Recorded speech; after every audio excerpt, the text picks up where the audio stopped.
descubrimos la palabra de Dios, verso por verso, capítulo por capítulo. Este es un estudio bíblico real con el maestro Tom Bradford. Bienvenidos a Clases de la Torá. Amor, o mejor dicho, la falta de amor. Ese fue el problema que Dios vio en la congregación de creyentes en Éfeso. En la primera carta, que aparece en Apocalipsis capítulo 2, se elogió a Éfeso por su sana doctrina, por perseverar no solo contra las influencias paganas, sino también contra falsos apóstoles que al parecer afirmaban dar enseñanzas piadosas. No parece haber otro modo de entender esta acusación contra los apóstoles mentirosos como otra cosa distinta a que ellos se hacían pasar por o creían ser creyentes. El liderazgo de Éfeso tuvo la sabiduría de probar a estos apóstoles visitantes a través del mejor método disponible para ellos y para nosotros. Compararon lo que esos apóstoles decían con la palabra de Dios. Y la palabra de Dios en esa época era el Antiguo Testamento.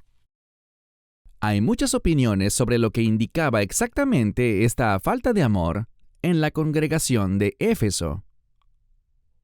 La explicación más típica en tiempos modernos es que su amor por Cristo disminuyó sustancialmente y, en cambio, optaron por obedecer las reglas y mantener una visión muy estricta de la pureza de la adoración. Otro punto de vista popular es que perdieron su celo por practicar el Evangelio. No me parecen plausibles ninguna de estas explicaciones, pero se han convertido en la postura predominante. Más bien, en mi opinión, el sentido de esto es que el amor que caracterizó por primera vez a los creyentes efesios se manifestaba en una pasión por mostrar bondad amorosa entre sí y demostrar el amor de Cristo en sus acciones hacia aquellos que estaban fuera de su grupo, de su comunidad local. Esto significa que al principio su ministerio estaba enfocado al exterior, en lugar de servirse principalmente entre ellos mismos. Cristo enfatizó que somos salvos con un propósito. Y ese propósito no es simplemente que cada uno de nosotros pueda tener un futuro personal seguro y feliz, que incluya residir en el cielo al morir. Nunca se trató de caminar al altar, hacer la oración del pecador y luego retirarse del servicio a Dios y también retirarse de hacer buenas obras por el prójimo. Porque, oh cielos, esas son obras. Yeshua dijo en Juan 15:16, «Ustedes no me escogieron a mí, yo los escogí a ustedes y los designé a ustedes para que vayan y den fruto, fruto que permanezca, para que todo lo que pidan a mi Padre en mi nombre, Él se los conceda». Y Pablo le dijo también esto a los Efesios, Efesios 2:10, «Porque somos hechura de Dios, creados en unión con el Mesías Yeshua, para una vida de buenas obras, que ya estaban preparadas por Dios para que las hiciéramos». Obras. Así que el amor combinado con las obras es la misión de cada creyente. Y cuando el amor o las obras quedan por fuera, no estamos siendo obedientes. Nuestra misión no será efectiva. La consecuencia, que amenazaba a los efesios por sus obras sin amor, era que dejarían de existir como una congregación de creyentes autorizada por Dios. Serían eliminados del cuerpo de los seguidores de Cristo, porque Dios los desterraría de sí mismo, tal como lo hizo con Adán y Eva. ¿Y cuál es el resultado previsto de Dios con este destierro? Apocalipsis 2:7. Los que tienen oídos, que oigan lo que el Espíritu dice a las comunidades mesiánicas. Al vencedor le daré el derecho de comer del árbol de la vida, que está en el Gan Edén de Dios, el jardín del Edén.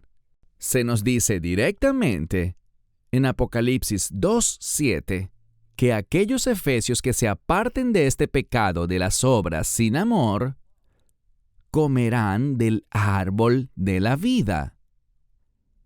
Entonces, por consiguiente, aquellos que no se aparten de eso, tendrán el resultado opuesto. ¿Qué representa comer del árbol de la vida? La vida eterna con Dios. Recuerden algo, y se los recordaré una y otra vez. Esta carta es para los creyentes. Así que la amenaza está dirigida a creyentes.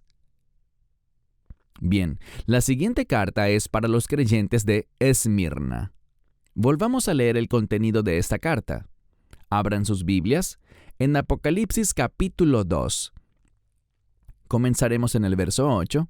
Si tienes la Biblia completa judía, está en la página 1534. Página 1534. Leeremos los versículos 8 al 11. Apocalipsis capítulo 2. La carta a Esmirna. Al ángel de la comunidad mesiánica en Esmirna escribe: Aquí está el mensaje del primero y del último, del que murió y volvió a la vida. Sé cómo estás sufriendo, lo pobre que eres, aunque de hecho eres rico. Y conozco los insultos de los que dicen ser judíos, pero no lo son, sino que son sinagoga del adversario. No temas lo que estás por sufrir. He aquí, el adversario echará a algunos de ustedes en la cárcel para ponerlos a prueba, y tendrán tribulación por 10 días. Sé fiel, incluso hasta la muerte. Yo te daré vida como tu corona. Los que tienen oídos, que oigan lo que el Espíritu dice a las comunidades mesiánicas.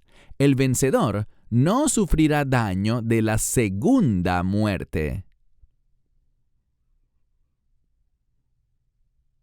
Esta breve carta trae consigo solo elogios.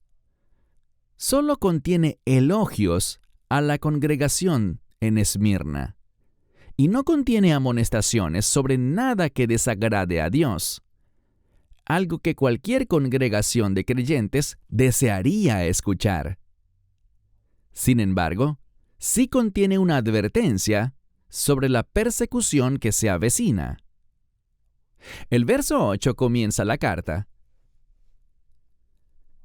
reiterando quién es el que da el mensaje. Es el que es el primero y el último, que murió y volvió a la vida.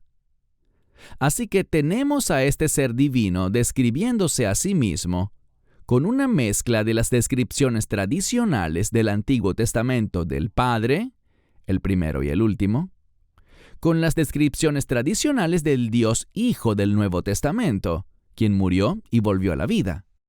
Y es algo sorprendente que este ser divino siga evitando identificarse por su nombre. Es decir, qué fácil sería decir: «Oye, te habla Yeshua»,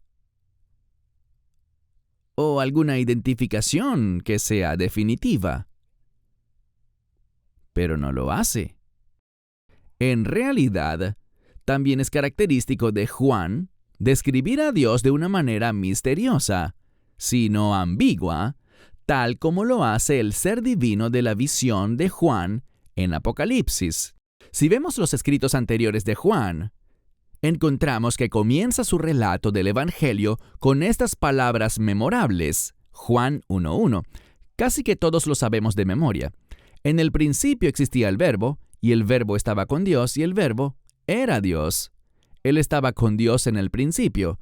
Todas las cosas llegaron a ser a través de Él, y sin Él nada había sido hecho. ¿Ven? Juan nos presenta una paradoja para la que no tiene una solución. Él solo sabe qué es la verdad. Esta es la definición misma de la fe. Si entendemos el término el verbo, significa algo así como el Hijo preencarnado, y entendemos el término Dios como el Padre, tal vez la deidad, entonces al mirar las palabras de Juan con honestidad intelectual, dice claramente que, por un lado, el verbo estaba con Dios, lo que significa que debe existir una cierta distinción entre Dios y el verbo. Y, por otro lado, el verbo era Dios, lo que significa que también hay algún tipo de unidad orgánica inexplicable entre Dios y el verbo. Estos son atributos bastante incompatibles en relación con el universo tetradimensional en el que vivimos. De ahí la paradoja. Nuestro Dios, bendito sea su nombre, nuestro Dios es a la vez incomprensible y, sin embargo, lo suficientemente cognoscible como para que tengamos una relación con Él, pero también para que obedezcamos sus leyes y mandamientos establecidos.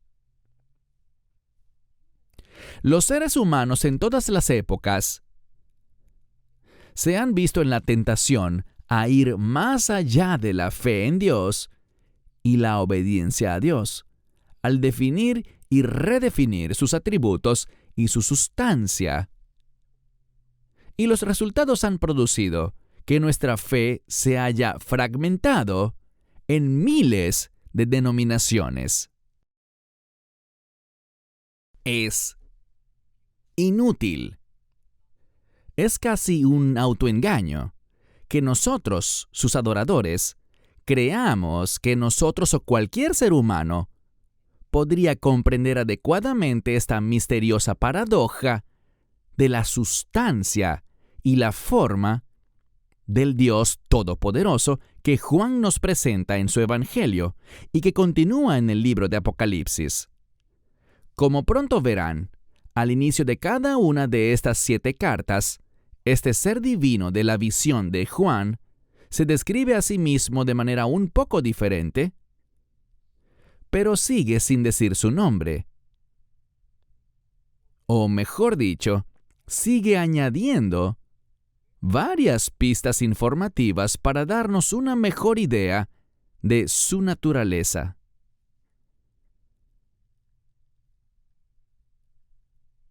En la primera carta a los Efesios, en la carta de Pablo a los Efesios, él era el que tenía las 7 estrellas en su mano derecha y caminaba entre las 7 menorás de oro. Ahora, en el inicio de la segunda carta a Esmirna, él es el primero y el último que murió y volvió a la vida.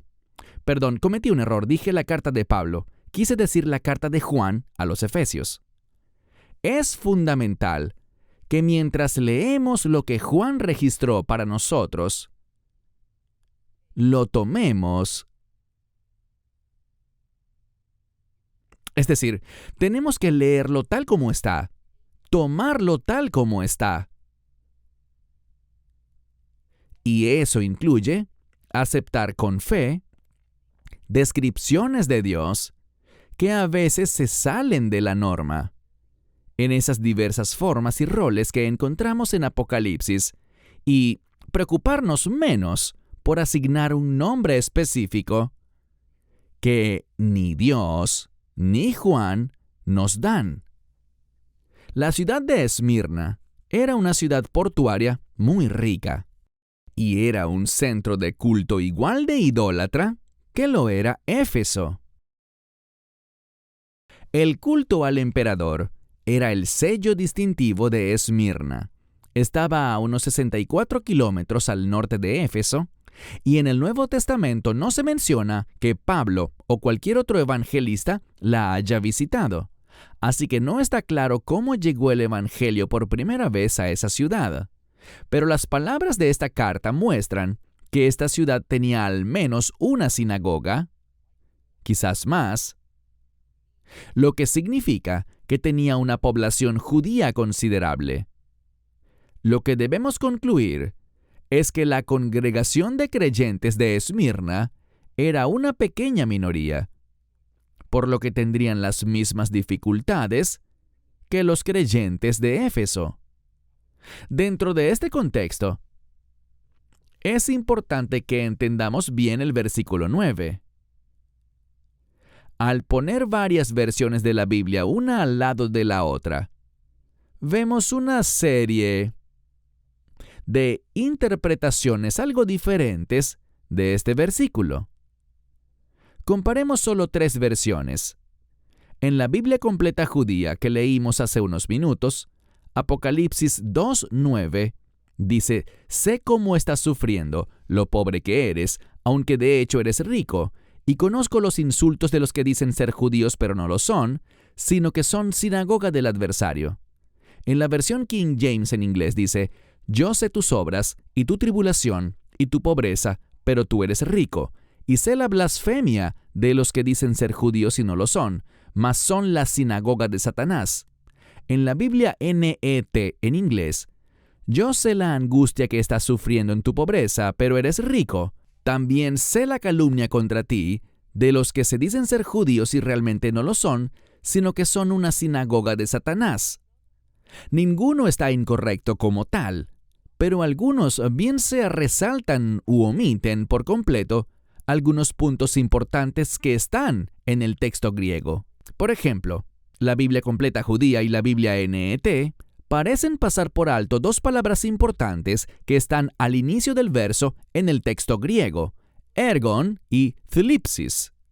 La versión King James en inglés hace un trabajo mucho mejor al decir: «Yo sé tus obras y tu tribulación». Ergon, obras, es exactamente lo que parece. Significa obras, acciones, cosas que se hacen. Así que Dios le está diciendo a Esmirna que Él sabe muy bien las acciones y las actividades que han estado haciendo, dentro del contexto de hacer cosas que promuevan las buenas nuevas y que necesariamente involucran un ministerio activo enfocado a la gente fuera de la congregación. Al mismo tiempo, están sufriendo thlipsis, tribulación. Por ello, thlipsis en realidad significa comprimir algo, aplicar presión. Es la misma palabra que se usa en las Escrituras para describir el prensado de las uvas hasta que sale el jugo. Solo cuando se usa metafóricamente, adquiere la connotación de opresión o angustia. Y no se nos dice directamente cuál es esta presión o angustia que están experimentando los creyentes de Esmirna, pero claramente tiene que ver con su confianza en el Mesías Yeshua y las obras que están haciendo provenientes de esa confianza. Considerando el contexto del versículo en el que se usa la palabra thlipsis, parece probable que no es que los creyentes están bajo algún abuso físico generalizado, sino que están bajo presión constante de la familia, de los amigos y de la sociedad local, porque los creyentes abrazan una fe diferente a los demás. Nada es más común o poderoso entre las sociedades que la presión para ajustarse a lo que acepta la mayoría. Esa presión suele ser más o menos aguantable, sin ser particularmente intensa. Cosas como ser objeto de burla, que no te inviten a ciertas reuniones sociales, que hablen mal de ti. Y como los seres humanos somos criaturas sensibles y emocionales, es normal que suframos al ser rechazados y avergonzados regularmente. No tienen que darte un golpe físico para sentirte golpeado. Con el tiempo, puede llegar a ser agotador. Puede hacerte dudar de lo que estás haciendo.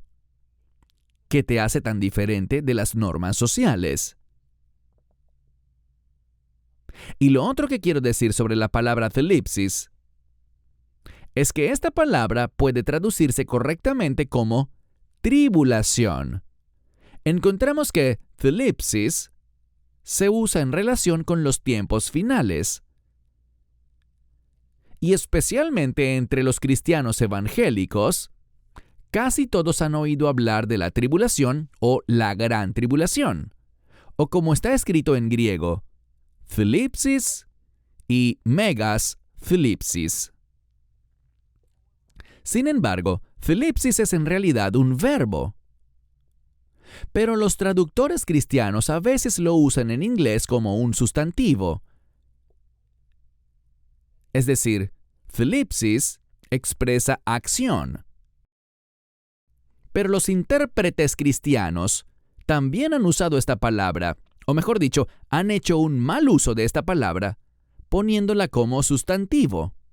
Por tanto, de la misma manera que se usa thlipsis aquí en Apocalipsis 2:9, debemos seguir usándola en todo el libro de Apocalipsis, incluso en Apocalipsis 7:14, de donde se extrajo el término gran tribulación, que es interpretado por gran parte del cristianismo occidental moderno como el nombre bíblico para un periodo de tiempo preciso, o tal vez un evento que tiene un nombre específico.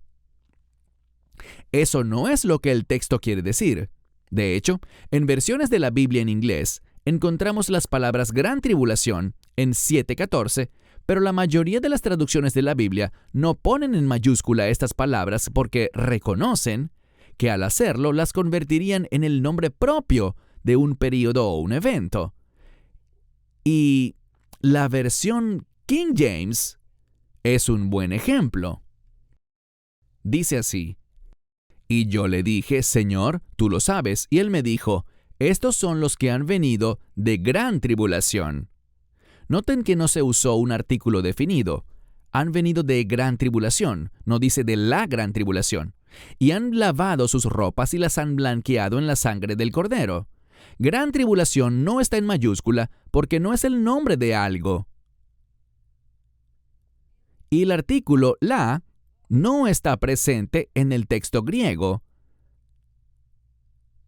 por lo que no han venido de la gran tribulación, sino simplemente de gran tribulación, es decir, de una gran presión, una gran angustia.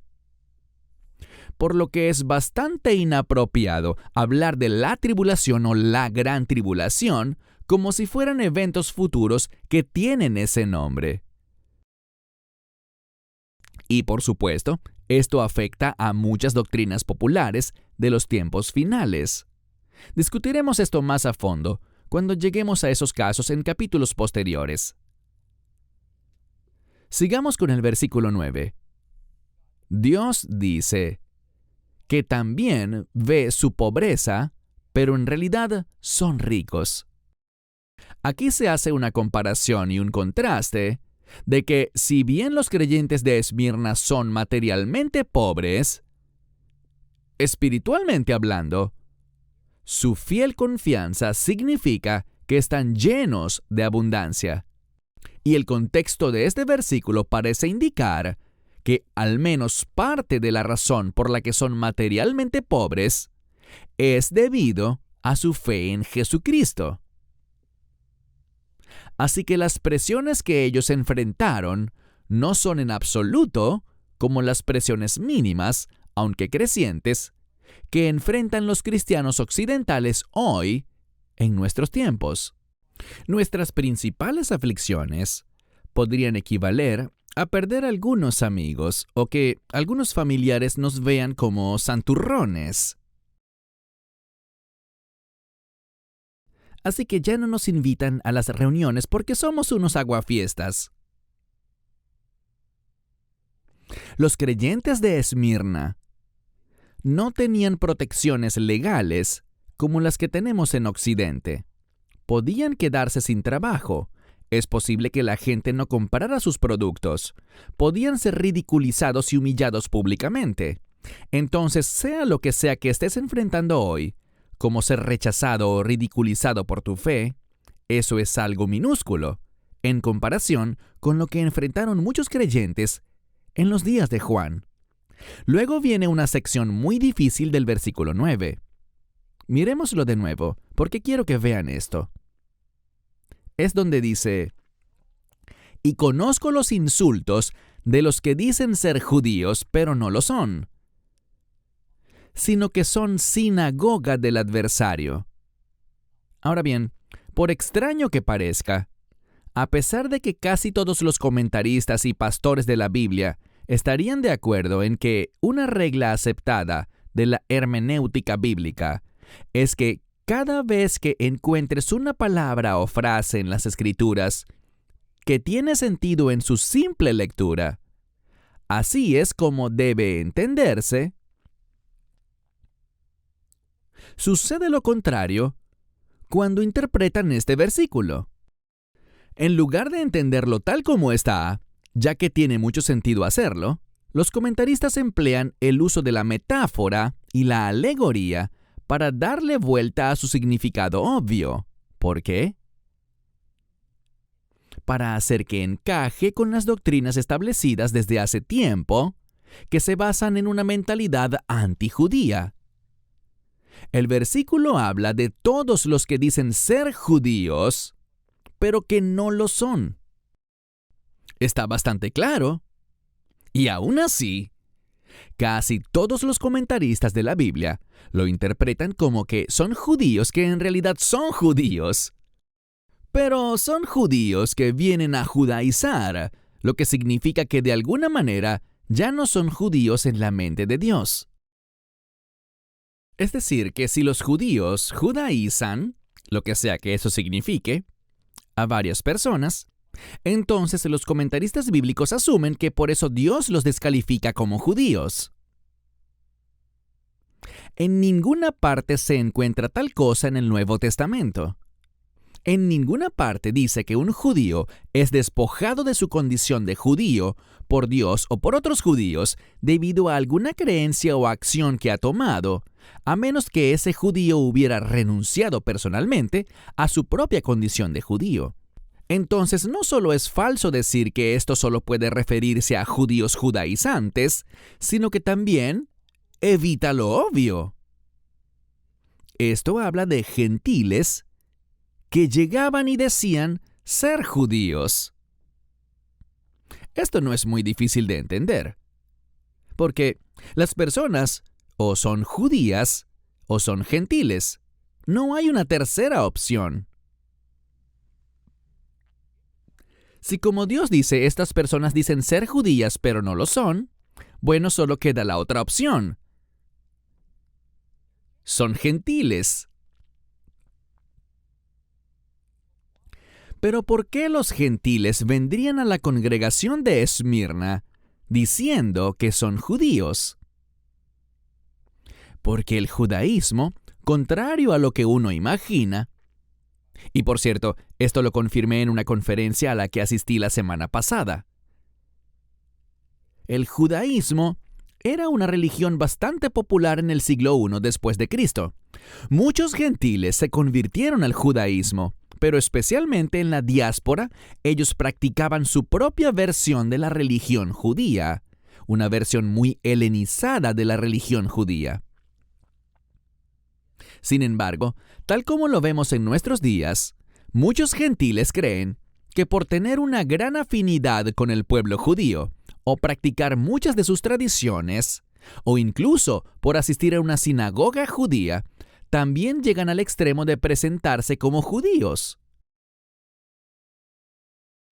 Y los gentiles que hacen esto quedan a veces sorprendidos cuando los verdaderos judíos descubren que en verdad no son judíos, y a veces son rechazados como resultado. Este versículo termina diciendo, son sinagoga del adversario. Claramente estos gentiles que afirman ser judíos, y en este contexto afirman ser creyentes judíos en Cristo, eran falsos en varios niveles. Y Dios los denuncia llamándolos sinagoga de Satanás. Y dado que Satanás, Satán, es una palabra hebrea que significa simplemente adversario, la idea es que estos falsos judíos están siendo guiados por el mal, incluso si piensan lo contrario. Pero abordemos también el tema del uso de la palabra sinagoga.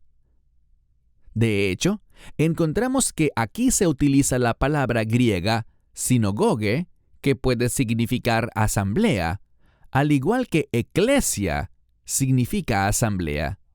Pero sin duda, como en este contexto se hace referencia a una asamblea religiosa judía, definitivamente significa sinagoga, tal como nosotros lo imaginamos. Dios no está denunciando la institución de la sinagoga.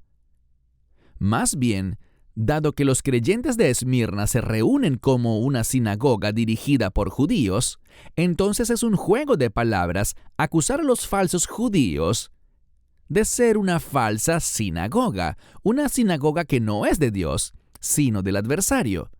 ¿Ven cómo todo esto cuadra?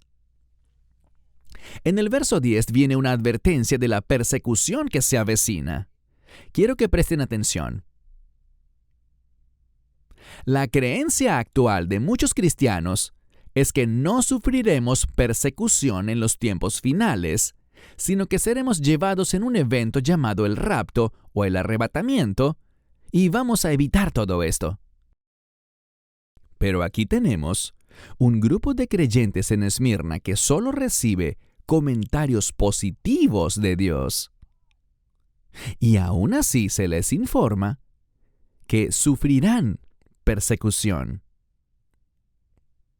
Ustedes creyentes en Esmirna, con quienes no tengo ningún problema, sufrirán persecución y no podrán evitarla. ¿Por qué hemos de creer que los seguidores modernos de Cristo no experimentaremos lo mismo? Dios les dice a los creyentes en Esmirna que los echarán a la cárcel, a algunos, y serán puestos a prueba. La prueba quizás se refiere a lo que sucede después de que están en la cárcel, porque las prisiones de la era romana no eran un lugar donde la gente iba a cumplir una sentencia. Toma, 90 días para ti, 1 año. No era así. No era que robabas e ibas a la cárcel por 1 año. Más bien la prisión era donde se enviaba al acusado a esperar su juicio. O si después del juicio un preso era declarado culpable y condenado a muerte, que era el resultado habitual, entonces iba a prisión donde esperaba su ejecución. Así que ir a la prisión era algo aterrador, y una persona podía languidecer en prisión durante mucho tiempo, esperando simplemente su juicio.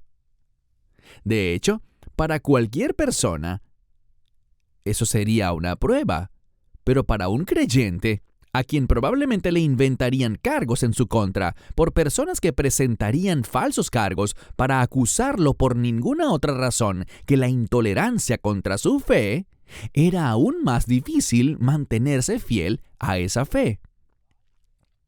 Dios dice que los creyentes de Esmirna enfrentarán esta opresión durante 10 días, y es muy difícil determinar exactamente lo que significaba este periodo de tiempo. 10 días. Y sin duda simboliza algo, pero ¿qué? Bíblicamente, el 10 representa la integridad, la plenitud o un ciclo que es completado. Algunos dicen que simplemente significa poco tiempo, otros que hubo 10 periodos identificables de persecución contra creyentes, comenzando con Nerón en el 64 después de Cristo hasta el tiempo de Diocleciano en 312 después de Cristo. Si entendemos los 10 días en el sentido de plenitud o completación de un ciclo, entonces quizás significa algo así como hasta el tiempo asignado para que esa opresión siga su curso. Y si bien estoy a favor de ese significado, no puedo decir que es así con certeza. Sin embargo, ante la posibilidad de ser arrojados a la cárcel, Dios les dice a los creyentes de Esmirna que permanezcan fieles, incluso si eso significa la muerte. ¿Podrás tú hacer eso? El contexto de esto es tal como lo describimos. No te arrojaban a una prisión romana para cumplir una sentencia. En un tiempo sería un juicio y posiblemente serías ejecutado. Quiero decirles algo. Que un profesor de la Biblia llamado Charles Feinberg dijo, y que me impresionó bastante, tal vez a ustedes también. Él dijo, en el Antiguo Testamento, los santos eran librados de la muerte. Pero en el Nuevo Testamento, los santos triunfaban sobre la muerte. Si la tomamos como una generalidad, esa es una afirmación verdadera, es algo que debemos considerar. La única muerte que los creyentes tienen garantizado evitar es la llamada segunda muerte, la muerte eterna. La muerte física, tal como la conocemos, nos es garantizada, al igual que a los no creyentes. Por tanto, nuestra esperanza, la esperanza de un creyente, no es evitar la tribulación y la muerte, sino que nuestra esperanza está en el Señor. Nuestra esperanza es llevar una corona eterna de gloria. Por eso, el Señor no les dio a los creyentes de Esmirna una salida más fácil o milagrosa de esta persecución venidera. Más bien, puede ser que su muerte fuera la única salida. Pero si ellos morían aferrados a su fe, sería una victoria eterna. Así como la muerte de Cristo en la cruz fue una victoria eterna para todos nosotros. Bueno, la carta a Esmirna termina con el mismo tipo de promesa condicional que había en la carta a los Efesios. La promesa es que, en caso de que los creyentes de Esmirna salieran victoriosos, entonces no experimentarían la segunda muerte. Es decir, si los creyentes de Esmirna se mantenían fieles a Cristo y no renunciaban a Él para salvar su pellejo, no estarían sujetos a la muerte eterna. Pero también, como con la promesa a los Efesios, el otro lado de esa promesa es que si los creyentes de Esmirna no permanecen fieles hasta la muerte, incluso ante la prisión y la opresión, experimentarán la segunda muerte. Creo que una de las mejores maneras de visualizar esto proviene de una de mis películas favoritas llamada Cruzada. Tiene lugar durante el tiempo de las cruzadas cristianas y en una escena, Saladino, el gran líder de los vastos ejércitos musulmanes, había rodeado y puesto barricadas en Jerusalén que estaba llena de cristianos asustados. La situación era desesperada y la muerte era casi una certeza para cada hombre, mujer y niño que se escondía detrás de esos gruesos muros antiguos. Cuando un joven caballero cruzado se dirigió al pueblo de Jerusalén con un llamado a luchar hasta la muerte, el sacerdote de Jerusalén le dijo que era un tonto y que él tenía una mejor sugerencia. Sus palabras fueron: «Conviértanse ahora, arrepiéntanse después». Es decir, conviértanse al Islam para salvar la vida y luego en algún momento en el futuro, cuando estén en un lugar seguro, arrepiéntanse y vuelvan al cristianismo. Dios le está advirtiendo a los creyentes de Esmirna que una opción como esa no está disponible para ellos, ni para nadie, nunca. El precio por intentar hacerlo, según Dios, es nuestra vida eterna. Pasemos a la tercera carta. Empezaremos con la primera parte, la carta a Pérgamo. Esta se encuentra en Apocalipsis, capítulo 2, comenzando en el versículo 12. En la Biblia completa judía es la página 1534. Lean conmigo. Al ángel de la comunidad mesiánica en Pérgamo escribe: Aquí está el mensaje del que tiene la espada aguda de 2 filos. Yo sé dónde moras, ahí donde está el trono del adversario. Sin embargo, te aferras a mi nombre. No has negado confiar en mí, incluso en el momento en que mi fiel testigo, Antipas, fue ejecutado en tu ciudad, ahí donde mora el adversario. Pero tengo algunas cosas contra ti. Tienes algunas personas que mantienen la doctrina de Bilam, que enseñaba a Balac a poner tropiezo al pueblo de Israel para que comieran alimentos sacrificados a los ídolos y cometieran pecado sexual. También tienes otras personas que mantienen la doctrina de los Nicolaitas. Por tanto, apártate de esos pecados. Si no, vendré a ti pronto y haré la guerra contra ellos con la espada de mi boca. Los que tienen oídos, que oigan lo que el Espíritu dice a las comunidades mesiánicas. Al vencedor le daré del maná escondido y también le daré una piedra blanca donde está inscrito un nombre nuevo que nadie conoce excepto el que lo recibe. La carta comienza, como de costumbre, sin que se identifique el ser divino que da el mensaje, sino que le añade más a la lista de características que obtuvimos de la primera y la segunda carta. Ahora él es el que tiene la espada aguda de 2 filos. Todas estas características son repeticiones de lo que se describió en Apocalipsis capítulo 1. Esta carta es más larga que la anterior y mucho más compleja en su mensaje. Pérgamo se situaba al norte de Esmirna. Era un centro de aprendizaje y ciencia médica. La biblioteca de allí era incluso más grande que la de Alejandría, Egipto, por su gran volumen de libros. Y como pasa con las ciudades conocidas como ciudades universitarias, había buenos teatros, lugares para eventos, y tales lugares atraían a la gente con dinero. Por lo que había varios residentes de la realeza allí en Pérgamo. El más emblemático de entre los bellos edificios de Pérgamo era el templo de Asclepio.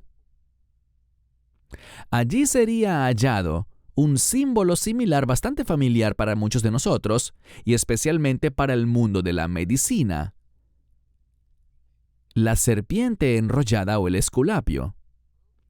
Verán, la medicina primitiva estaba llena de superstición e idolatría, así como de ciencia.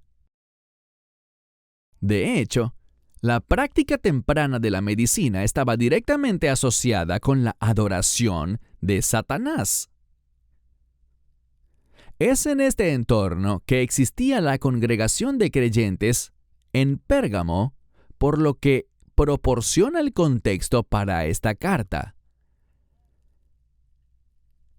En la carta, Dios afirma que Él sabe dónde moran los creyentes y que moran donde está el trono del adversario o de Satanás. ¿Qué es exactamente el trono de Satanás? Para responder eso, hay muchos puntos de vista diferentes. Una opinión popular es que se refiere al gran altar en el templo de Zeus, que, por cierto, ha sido trasladado a Berlín, Alemania.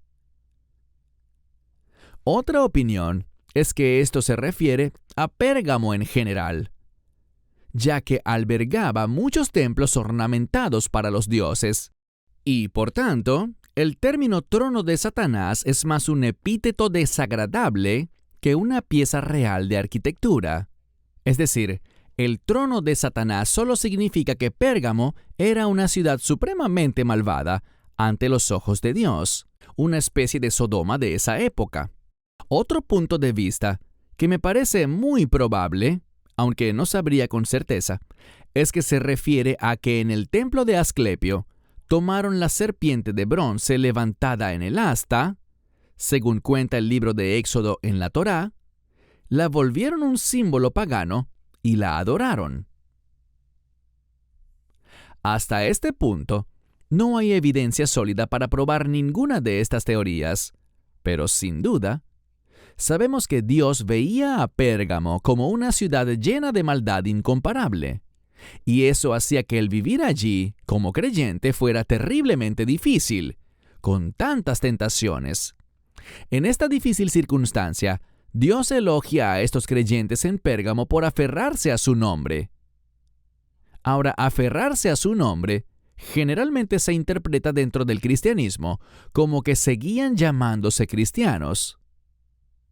Sin embargo, esto es un anacronismo porque la palabra cristiano no existía en esa época, pero los cristianos modernos la han insertado en el Nuevo Testamento de la misma manera que han hecho con la palabra iglesia. Al recordar que Apocalipsis se nos da en el contexto de la cultura judía y que es un documento completamente judío y que el autor humano, Juan, era judío, entonces sería mejor que nos fijáramos en lo que el concepto de la palabra nombre significaba para los hebreos. La palabra nombre en español es un intento de traducción de la palabra hebrea Shem. Y aunque Shem puede significar un nombre dado, como Bob, Juan o Betty, la mayoría de las veces significa reputación. O para definirlo de forma más completa, Shem incluye las características y atributos de una persona.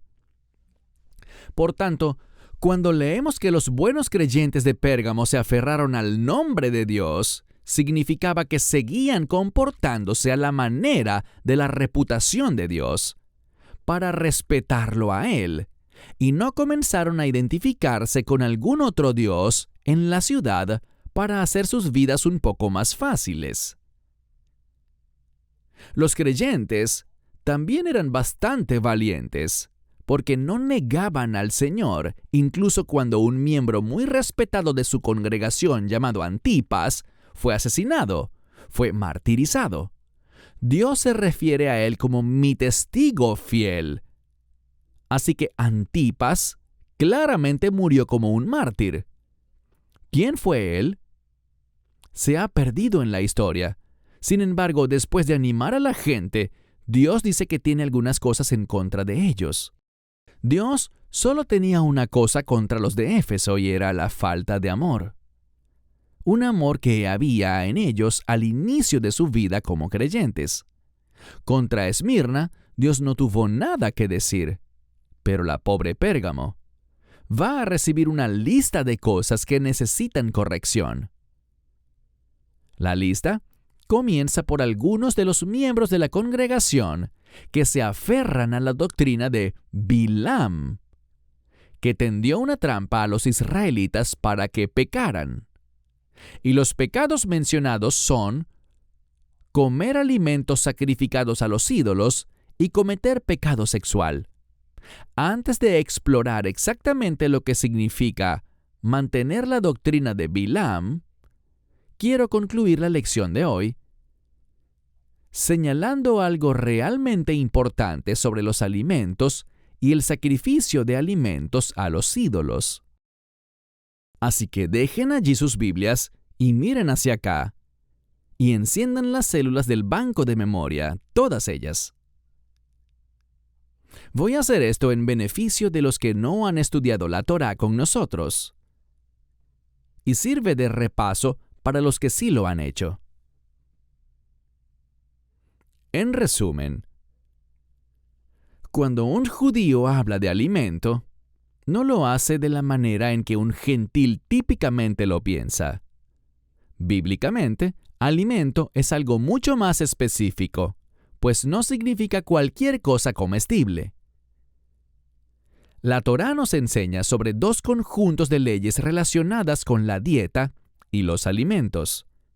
El primer conjunto de leyes nos dice qué cosas comestibles para los humanos son permitidas como alimento para los adoradores de Dios y, por tanto, qué cosas están prohibidas para nosotros. Un segundo conjunto de leyes habla sobre cómo deben manejarse los alimentos permitidos. De lo contrario, pasan a estar ritualmente contaminados y, por tanto, no se pueden consumir. Algo ritualmente contaminado en la Biblia es llamado impuro. De manera que los alimentos permitidos y los prohibidos no son lo mismo que los alimentos puros e impuros.